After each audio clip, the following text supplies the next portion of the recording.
The Journey of Rina, Learning to Learn. In a small, bustling village nestled at the foot of a mountain, there lived a curious young girl named Rina. Rina loved to learn about everything she could: plants, animals, the stars, and how the world worked. Every day she would visit the village elders, asking endless questions.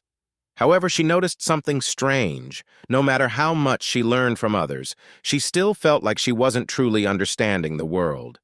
She had gathered facts, but somehow things didn't connect in a way that made sense to her. One day, after being frustrated that she couldn't solve a simple problem with her gathered knowledge, Rina went to see her grandmother, Suri, who was known for her wisdom. "Grandmother," Rina began, "I have learned so many things, but it feels like the more I know, the less I understand. Why is that?" Suri smiled, her wrinkled face glowing with warmth. "My dear Rina," she said softly, "there's a difference between gathering knowledge and truly learning. To learn, you must not just collect facts, but also understand how to use them, how to see patterns, and most importantly, how to keep questioning." Rina frowned. "But I ask questions all the time." Suri nodded. "Yes, you do. But do you try to find the answers yourself, or do you always seek them from others?" This question stopped Rina in her tracks. She realized that whenever she had a question, she had always gone to someone else for the answer. She had never really tried to find the answers on her own, to experiment or reflect on her own thoughts. Seeing the thoughtful look on her granddaughter's face, Suri continued, "Let me tell you a story. Once, a long time ago, I too was like you, hungry for knowledge, always asking, always collecting facts. But one day, I met a wise old teacher who gave me a task. He said, 'Suri, if you want to truly learn, you must go out into the world and find the answer to this question. What is the secret of the tree's strength?'" Rina leaned in, intrigued by the story. "I looked at him, expecting him to give me the answer," Suri continued. "But he didn't. Instead, he told me to go find it on my own. So I went to the forest and I looked at the trees, how they grew tall, how their roots dug deep into the earth. I watched them for days, and I still didn't understand. It wasn't until I sat quietly and thought about what I had seen that the answer came to me." "And what was the answer, grandmother?" Rina asked eagerly.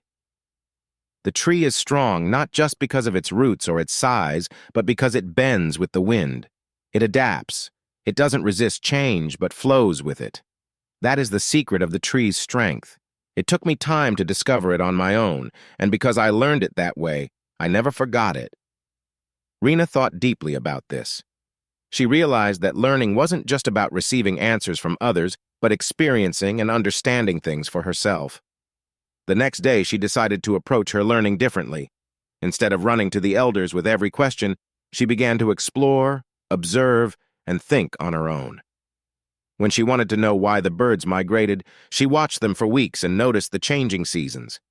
When she wondered how plants grew, she planted seeds and cared for them, learning the process by doing. She wrote her thoughts in a journal, reflecting on what she discovered, making connections between different things she had learned. As time passed, Rina's knowledge grew deeper, not just wider. She no longer just knew things, she understood them. She saw the patterns in nature, how the stars guided the seasons, how the rivers shaped the land.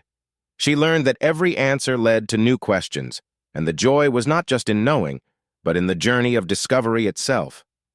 Years later, Rina became a teacher herself. When her students came to her with questions, she smiled warmly and said, "The answers are out there, but to truly learn, you must go and find them for yourselves. Learning is not just about collecting knowledge, it's about understanding, experiencing, and always seeking more." And so the village came to know Rina, not just as a girl who knew many things, but as someone who had mastered the art of learning itself. She had learned the most important lesson of all, that learning is not a destination, but a lifelong journey.